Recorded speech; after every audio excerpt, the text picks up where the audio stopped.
The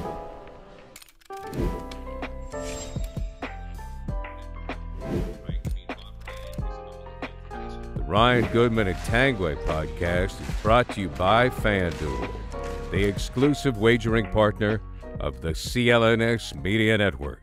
This special edition of the Bob Ryan, Jeff Goodman, Tangway Along for the Ride podcast and Zoom is brought to you by FanDuel, America's #1 sportsbook.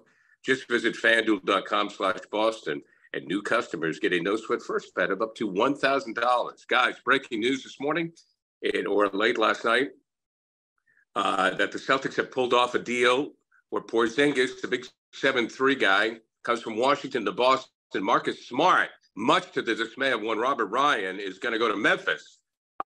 There are other moving parts of the deal, and the Celtics could move up in the draft, but that's pretty much the gist of it. Bob, your thoughts? As I told you guys last time, I had come around to the resignation that maybe Smart would be sacrificed or utilized at this point. I've come to grips with that. It's okay. I like him, of course. I'll always be a member of the fan club. I wish him well. I'm okay. I'm more concerned about who we got than who we lost. I'm assuming, by the way, guys, that this reason that Brogdon was X'd out of the deal isn't going to be permanent or anything, that the Celtics are going to have a healthy Brogdon next year or not. Is that I don't quite understand that part. Okay. So my thought on that, Bob, was the Clippers just didn't have enough information, and it was the 11th hour. They had to make a decision. They just didn't have enough information to feel confident that Brogdon might not be out an extended amount of time. So that's why they didn't do the deal. The Celtics are pretty confident that it's not going to be a long. All right. So now we get to the thing. I'm not crazy about this. I'm not going crazy. And I'm not a big fan of this guy. Okay. He's 7'3" going on 6'2", the way he plays basketball. The last thing that I needed in my Celtic life was another guy cranking up stupid threes. And that's what they want. So, all right, I guess we're going to have to agree to disagree on that one. But this guy is 7'3", and he plays small.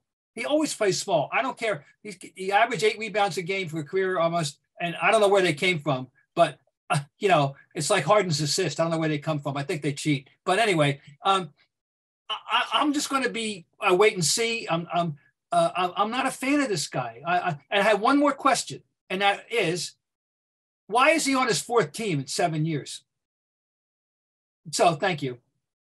All right. So I'll try to be the voice of reason here. I'm kind of on the side of liking it more than not liking it. I don't know if I love it, but I think you had to do something. You got a guy in here who could go for 25 on any given night. And you traded a guy who's a 32% three-point shooter.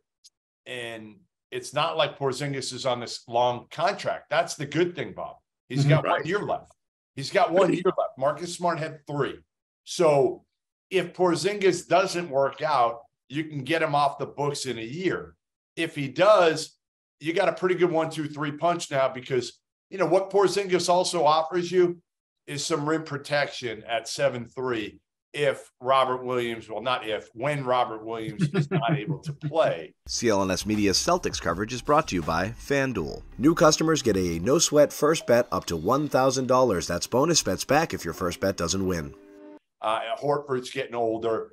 Do I love Porzingis? No, but I like him enough to tell me if he's your number 3 scoring option, that's pretty good. And you kept Brogdon. So you have Brogdon and Derek White, two guys that shoot it. Now here's what it does. It tells me that there's nobody on the court now who I worry about when they shoot the 3, where before it was like every time Marcus shot the 3, what'd you do? You're like, oh no, here we go again. So there's nobody now on the court for the Celtics that, to me, shouldn't. I mean, Jaylen Brown's probably their worst three-point shooter. Well, clearly they're doubling down on this theory about how they're going to play basketball by bringing in a guy who, so whether he's 5'3", 6'3", or 7'3", he's a three-point shooter, and that's his raison d'etre, which, this is where we are in 2023. I understand that. So I'm saying I'm not denouncing the guy, guys. I'm just not crazy about the guy. No, we understand. I mean, Bob, you make a very good point about this. This is his 4th team. We understand that. Also, with big guys, you worry about injuries. His numbers did go up last year with Washington, where he was averaging, in the high 20s. So he can score. To me, the way I look at it is I think they're a better team. And I think they're a better team because the air in the room needed to change. And I think Marcus was the fall guy, whether you want to see it that way or not. I was never crazy about Marcus. I was only crazy about Marcus when he would distribute the ball. But now this is probably going to give more room for Brogdon to play. This is going to give more room for their other guards to play, where Marcus doesn't have to be in the game at the end of the game. So it clears the way for some other guys who are just as good, in my opinion. And you didn't trade Jaylen Brown. I think the team got better. Gary, what I worry about, here's what I worry about with getting rid of Smart is you say the culture needed to change. I'll say, who's that dude now? And the staff will be older. That might help here, right? Sell guys like that. But who are the guys on the team now who are going to show any emotion? Give me one.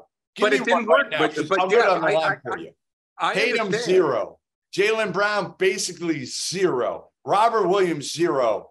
Horford, minimal. In the playoffs, he kind of got into guys a little bit with some emotion. Brogdon and Derek White, 0. Grant Williams, yes, but nobody's going to follow if he's still here. Right. But it didn't work, Jeff. It didn't. Last year, it didn't work. I'm not saying you didn't need to do something. You did. I think now, if you're Brad Stevens, you need to add one veteran who's really strong in the locker room. Well, is that Cassell? I don't know who it is. Is that your assistant coach?